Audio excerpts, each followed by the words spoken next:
So hello guys, চারিদিকে শুধু কিল বিল সোসাইটির পোস্টার দেখতে দেখতে সেদিন আমরা ঠিক করেই পেলাম চলো সিনেমাটা দেখেই আসা যাক। আর তাই তো চলে গেলাম সেদিন নন্দনে। আর টিকিটটা আমরা আগে থেকে অনলাইনে বুক করে নিয়েছিলাম।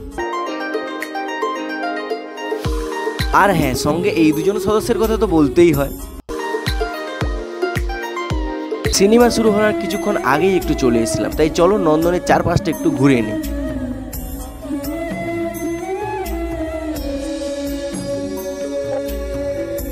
এই জলের ফোয়ারাটা দেখতে বেশ সুন্দর লাগছিল।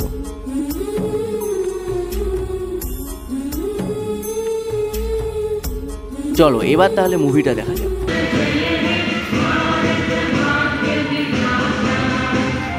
জাতীয় সঙ্গীতের শেষে শুরু হলো মুভি।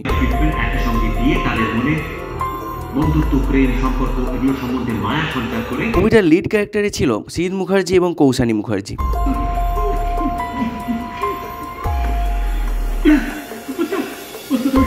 মুভির প্রথমেই দেখা যায় কৌশানী মুখার্জি একজন স্টার, আর বিশেষ কারণবশত নিজেকে খুন করার জন্য তিনি কন্ট্রাক্ট কিলার খুঁজেন। আর এইদিকে কিলারদের ডন বিশ্বনাথ বসুর একটা বেশ মজাদার ক্যারেক্টার রয়েছে।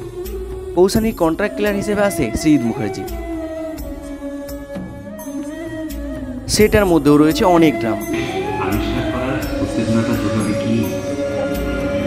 যাই হোক, ফার্স্ট পার্টটা ঠিক এইভাবেই শেষ হয়েছিল। আর এই সেকেন্ড পার্টটা একেবারে ঘেটে দিয়েছে। দেখা যায় কৌশানীর সাথে সিদ মুখার্জির বিয়েই হয়ে যায়। আর এরকম একই গল্প চলতে চলতে সিদ মুখার্জি শেষ পর্যন্ত ক্যান্সারের কারণে মারা যায়। আর মেন গল্পটা এখানেই শেষ।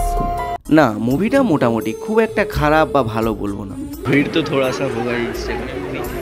তোমরা যদি মুভিটা দেখে আসো তো তোমাদের কেমন লেগেছে মুভিটা একটু কমেন্টে জানিও। মুভি সেরে একটু আধটু ফটোশ্যুট আর খাওয়া দাওয়া করে এখন আমরা বাড়ির দিকে রওনা দিলাম। নেক্সট ভিডিও পেতে সাবস্ক্রাইব করে দাও।